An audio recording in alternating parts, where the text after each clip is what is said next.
On the eve of the deadline set by Donald Trump for dictator Putin to reach a peace agreement with Ukraine, today the President of Ukraine, Volodymyr Zelensky, had a conversation with United States President Donald Trump.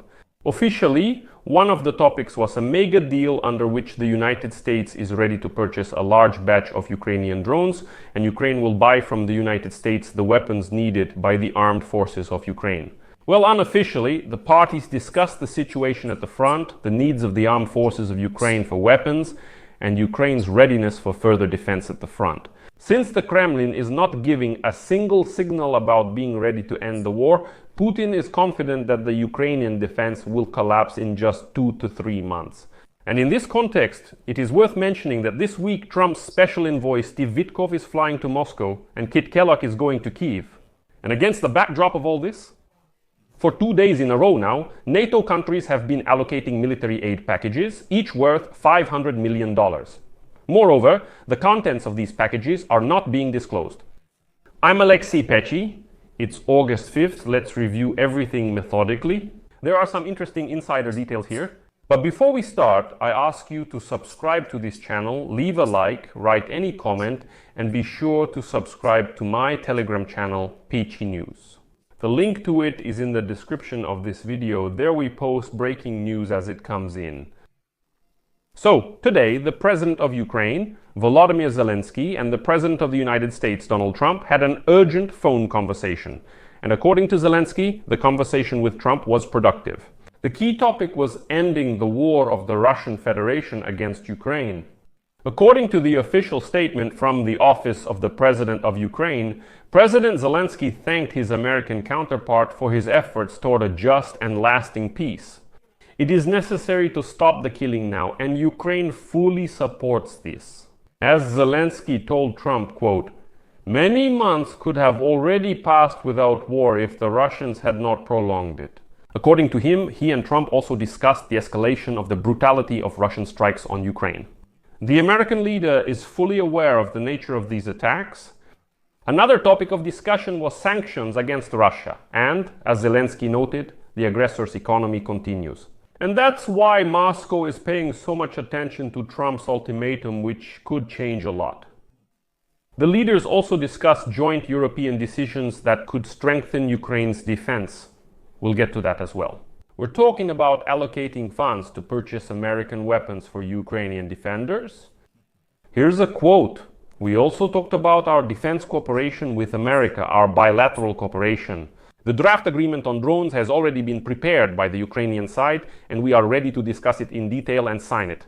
It could be one of the strongest deals. And let's immediately settle the issue regarding this mega deal. Let me remind you, back on July 17, it became known that the presidents of Ukraine and the United States were discussing a deal that involves buying American weapons in exchange for selling Ukrainian drones. As Zelensky explained, during his conversation with Trump on the sidelines of the NATO summit, they discussed an agreement under which the United States and Ukraine would support each other in the field of aviation technology. According to him, this way Ukraine will be able to purchase some American weapons, but the details of this agreement have not been disclosed yet. And then a quote from Zelensky, "The American people need this drone technology and you should have it in your arsenal." I think this is really a mega deal, a win for both sides, as they say. Zelensky also noted that Ukraine is ready to share its experience in the field of unmanned aerial technologies with America and other European partners, mentioning Denmark, Norway, and Germany. And since we've mentioned these countries, it is worth recalling that at the end of July, the United States and NATO signed an agreement under which American weapons will be supplied to Ukraine, and the countries of the European Union will pay for these weapons. And now we already have the first results of this deal, which indicate that our Western partners have indeed decided to arm Ukraine rather than fall for the Kremlin's nonsense about how they supposedly are ready for peace talks, but something always gets in their way. And this is very important in the context of today's conversation between Trump and Zelensky. The thing is, yesterday, on August 4th, the Netherlands allocated a military aid package of $500 million to Ukraine. This is the first country that will purchase weapons from the United States for Ukraine under the new NATO mechanism. created as a result of Donald Trump's deal with the North Atlantic Alliance. The package contents are undisclosed. This is crucial, and I'll explain why later. The package is known to include missiles and components for the Patriot air defense system, but no further details are available. But what is very important, it is reported that the Allies plan to provide one such package every 2 to 3 weeks as part of a new supply mechanism. All the packages will conveniently be worth $500 million each, and they will be financed by European countries. That means every 2 weeks, Ukraine will be guaranteed to receive a military aid package worth $500 million. And one more important point, the new supply mechanism is not prohibited. It does not replace the existing aid packages to Ukraine, but rather complements them. Well, for example, the 2 billion euros allocated by the Netherlands budget for 2025 to help Ukraine are provided independently of this package. So the fact that the Netherlands purchased a 500 million package is in addition to these 2 billion. Well, and it's exactly the same with other countries. Let me remind you, under the new mechanism, the United States agreed to sell Europeans weapons for Ukraine at 10%, $10 billion. So, if you calculate those same $10 billion that the NATO countries agreed on and compare it with the chart, then such military aid packages can be supplied to Ukraine for about a year for sure. Not taking into account other initiatives from European countries, although it seems that the Europeans have decided to help Ukraine ahead of these schedules. Already today, the day after the announcement by the Netherlands, Sweden, Norway and Denmark have announced the allocation of a second package of $500 million to Ukraine as part of the new NATO initiative. That is, just yesterday they were saying there would be one package every 2 or 3 weeks, but here essentially there are 2 packages worth $1 billion in just 2 days.